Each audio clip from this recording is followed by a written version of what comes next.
మన ప్రభువును రక్షకుడైన యేసుక్రీస్తు నామములో మీ అందరికీ నా హృదయపూర్వక వందనాలు ప్రియులారా. అందరూ బాగున్నారు కదా? మీరందరూ ఆత్మీయ స్థితిలో బలపడాలని నా అనుదిన ప్రార్థనలో నేను ఖచ్చితంగా ప్రార్థన చేస్తున్నాను. మీరు కూడా నా కొరకు ప్రార్థన చేస్తున్నారని నేను నమ్ముతా ఉన్నాను. మంచిది. ఇప్పుడు మీరందరూ ఈ సమాజంలో ఉన్నటువంటి వ్యక్తుల్ని మీరు గమనిస్తూ ఉన్నారండి. అయితే చాలామంది బైబిల్ మీద బురద జల్లాలని ఒకే ఒక వాళ్ళకి అనుకూలమైన విషయాన్ని పట్టుకొని బూత్ గ్రంథము, బైబిల్‌లో ఉన్నటువంటి దేవుడు మాకు దేవుడు కాదు. వాళ్ళు ఇస్రాయేలుకి సంబంధించిన దేవుడు. బైబిల్ అసలా పనికిరాదు. బైబిల్ పట్టుకుంటే చెడిపోతారని చాలామంది కొన్ని కారు కూతలకు వస్తా ఉన్నారు. పిచ్చి పిచ్చి కూతలకు వస్తా ఉన్నారు. అలాంటి వారికి నేను నా దేవుడిని నమ్మాను గనక, నా దేవుని విషయంలో నేను గళం విప్పాలి గనక, సత్యం ఏదో వారికి తెలియజేయాలి గనక, నేను ఖచ్చితంగా వారి విషయంలో మాట్లాడదామన్న ఉద్దేశంతో నేను ఈ వీడియో చేస్తూ ఉన్నాను. కాబట్టి నా ప్రభునందు ప్రియులారా, ఏదేమైనా సరే ఈ వీడియో మీరు చూసి అనేక మందికి షేర్ చేస్తారని మీ అందరికీ ప్రేమపూర్వకంగా హెచ్చరిక తెలియజేస్తూ ఉన్నాను. మంచిది. వాళ్ళు ఒక వచనాన్ని పట్టుకొని ప్రాముఖ్యంగా బైబిల్ మీద బురద జల్లుతున్నారండి. అదేంటో మనం ఇప్పుడు చూద్దామా?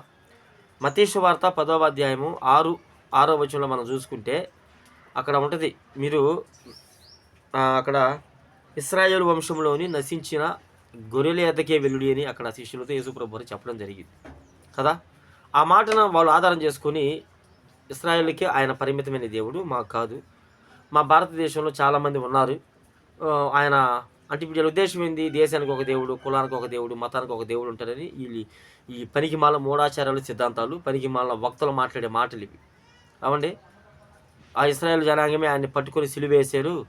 ఆ యేసు అనే వ్యక్తికి అసలు దిక్కు లేదు అని ఇష్టానుసారంగా మాట్లాడుతూ ఉన్నారు. మీరు గమనిస్తూ ఉన్నారు. నేనైతే ఆ విషయంలో నేను మౌనంగా ఉండదలుచుకోలేదండి. ఖచ్చితంగా నేను సత్యం వారికి తెలియజెప్పాలి. ఇప్పుడు దేవుడు యేసుప్రభు ఇశ్రాయేలుకే దేవుడా, అన్యజనులకి దేవుడు కాదా అని చాలామంది, అన్యజనులకి ఆయన దేవుడు అని నేను మట్టుకు నీకు మూడే చూపిస్తా. అంటే ఇశ్రాయేలు దగ్గరికే పంపబడ్డారా, ఇక ఎవరు ఎక్కడికి పంపబడలేదా అన్నది నేను మీకు చూపిస్తా. ఇప్పుడు ఈ విషయాన్ని బట్టి వాళ్ళు అంటున్నారు కదా. ఇప్పుడు నేను కొన్ని విషయాలు చూపిస్తా ఈ మూర్ఖులకి. అయినా వాళ్ళు మారరు నాకు తెలుసు. ప్రార్థన చేస్తున్నాం మనం వాళ్ళు మారాలని. వారు మారినా మారకపోయినా మన బైబిల్ గ్రంథం మన ఆయుధం కనుక ఈ బైబిల్ గ్రంథాన్ని మనము ఎత్తిబట్టి వాళ్ళ ముందు ఈ వచనాలను బట్టి మనం చూపించినప్పుడు ఏమో ఎప్పుడు ఏ క్షణం వారిని దేవుడు దర్శిస్తాడో తెలియదు కదా. ఇప్పుడు వాళ్ళకి చూద్దాం లేఖనాలను బట్టి. అపోస్తుల కార్యం చూద్దామా? అపోస్తుల కార్యములు అక్కడికే పంపబడ్డారా వాళ్ళు? ఇశ్రాయేలు దగ్గరికి ఇంకా అన్ని జనుల దగ్గరికి పంపబడలేదా? చూడండి. అపోస్తుల కార్యం 22వ అధ్యాయము 21వ వచనం. అందుకు పౌలు అంటాడు, అందుకు ఆయన, వెళ్ళుము, నేను దూరముగా అన్యజనుల యొద్దకు నిన్ను పంపుతునని నాతో చెప్పాను. పౌలు ఈ మాట అంటున్నాడు. వెళ్ళు, నేను పంపిస్తా, దూరంగా వెళ్ళు, అన్యజనుల దగ్గరికి వెళ్ళు. మరి శిష్యులు చెప్పిన అదే యేసుప్రభు దర్శనపూర్వకంగా మరి పౌలుకు చెప్పాడు, నువ్వు కూడా వెళ్ళు నాయన ఇశ్రాయేలు దగ్గరికి అని చెప్పలేదు కదా. పేతుర్నేమో ఇశ్రాయేల్ జనం రక్షణార్థమే నియమించాడు. పౌలును చూసుకుంటే మాత్రము అన్ని జనులకి టార్గెట్గా నువ్వు వెళ్ళి నా సువార్తను ప్రకటించమని చెప్పాడు. దేవునికి మహిమ కలుగును గాక. ఏమంటే మరి ఈ వచనాన్ని ఈ మతులు కనపట్టాల ఈ కారు కోతలు కూసే వాళ్ళకి. చూడండి, ఇంకో మాట కూడా చూపిస్తాను చూడండి. ఇదే అపోస్తుల కార్యము 26వ అధ్యాయము 20వ వచనం.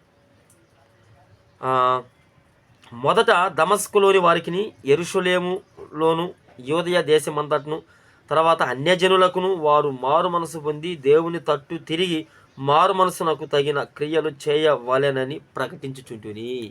మరి ఈ మాట ఎవరికి ఇస్తారు? మొదట దమస్కులో ఉన్న వాళ్ళకంట, యూదులకట. ఎందుకంటే అందులో నుంచి వచ్చాడు కాబట్టి ఆయన యూదా జనాంగంలో నుంచి ముందు వాళ్ళ దగ్గరికి వెళ్ళమన్నాడు. తర్వాత అన్యులు, తర్వాత ప్రభువు నమ్మని వాళ్ళు. ఈ మాట వారికి వెక్కసమైంది. ఇవన్నీ చదివితేనే కదా ఈ మూర్ఖులు. బైబిల్ విమర్శించాలంటే ఏదో ఒక వచనం తీసుకుంటే సరిపోద్ది అనుకుంటారు. ఈ మూర్ఖులకు అర్థం కావట్లా. ఏమండి, అంత మాత్రమేనా అంటే ఇదే అపోస్తుల కార్యము చివరి అధ్యాయము 28వ అధ్యాయము 28వ వచనం. కాబట్టి దేవుని వలనైన ఈ రక్షణ అన్యజనుల యొద్దకు పంపబడి ఉన్నదని మీరు తెలుసుకొందురు గాక అని దానిని విందురు. ఏమండి, మరి ఈ మాట ఎవరికి ఇస్తారు? మరి ఈ మాట కూడా చూడు, నేను పంపబడ్డాను అన్యజనుల దగ్గరికి, ఈ రక్షణ సువార్త వెళ్ళాలి అని చెప్పేసి ఇక్కడ సాక్షాత్తు దేవుని వలన పొందిన పరిచర్య ఇదని సాక్షాత్ ఎవరు చెబుతున్నారు ఈ మాట అంటే పౌలే చెబుతున్నాడు. నేను చూపించిన మట్టుకు మీకు అపోస్తుల కార్యంలో 3 వచనాలే. ఇంకా చాలా ఉన్నాయి. రోమీయులకు రాసిన పత్రికలో, కొరింథీయులకు రాసిన పత్రిక భాగంలో చాలా చోట్ల పౌలు ఆ మాట వకాణించి చెప్తాడు. ఎప్పుడైనా గుర్తుపెట్టుకోవాలి. ఇశ్రాయేలుకి ముందుకి అక్కడికి ఎందుకు వెళ్ళాడంటే ఆ జాతిలో నుంచి వచ్చాడు. ఆ జాతిలో కూడా యూదా గోత్రపు జాతిలో నుంచి వచ్చాడు, వంశంలో నుంచి. ముందు వారికి రక్షణ సువార్త. ముందు ఇంటివారు కదండి ఫంక్షన్కి పిలువబడేది, తర్వాత బయటవారు. ఈ చిన్న లాజిక్ మర్చిపోయారు మనోళ్ళు. యేసు ప్రభు అందరికీ దేవుడని అపోస్తలుల కార్యంలో ఉంది కదా. యూదులకే దేవుడా? అవును. అన్యజనులకు దేవుడు కదా అంటే అన్యజనులకు కూడా దేవుడే ఆయన. ఈ మాటలు చాలామందికి అర్థం కావు. ఇవి చదవరు కూడా, ఈ వచనాలు చదవకుండా మిడిమిడి జ్ఞానంతో ఏదో బైబిల్ మీద బురద జల్లి 4 ఆన్లైన్లో అలుక్కుంటే 4 డబ్బులు పైసలు వస్తాయి అని చెప్పేసి వీళ్ళు వీళ్ళకి తెలియకుండా యేసు ప్రభు ద్వారా వీళ్ళు పోషించబడుతున్నారన్న సంగతి ఈ మూర్ఖులకు అర్థం కావట్లా. ఆ యేసు ప్రభుని దూషించి కూడా వీళ్ళు అడుక్కొని కూడా వీళ్ళు చూడు, యేసు ప్రభు దూషణ కూడా వీళ్ళకి అన్నం పెడుతుంది. ఎంత ధన్యులండి వాళ్ళు. యేసు ప్రభువుని దూషించినా సరే వారికి అన్నం వస్తుంది, వారికి పైసలు వస్తుంది. ఈ మూర్ఖులకు అర్థం కావట్లా. మరి వీళ్ళకి ఎప్పటికి అర్థమైందో నాకు అర్థం కావట్లేదు. ప్రియులారా, నేను మట్టుకు 3 చూపించాను. మీరు ఈ వీడియోని అనేక మందికి షేర్ చేయండి. ఆ మూర్ఖుల దాకా వెళ్ళాలి ఈ వీడియో. వెళ్ళి చూసి యేసు ప్రభుని తెలుసుకోవాలి వాళ్ళు.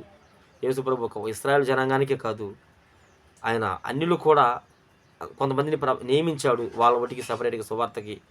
ఆయన పౌలే అని వాళ్ళు తెలుసుకునేలాగా ఈ వీడియో అనేక మందికి మీరు షేర్ చేయాలని హృదయపూర్వకంగా మీ అందరికీ ప్రేమపూర్వకంగా హెచ్చరిక చేస్తూ నేను ఈ మాటలు ముగిస్తూ ఉన్నానండి. దేవుని కృప మీ అందరికీ తోడే ఉండును గాక. ఆమేన్.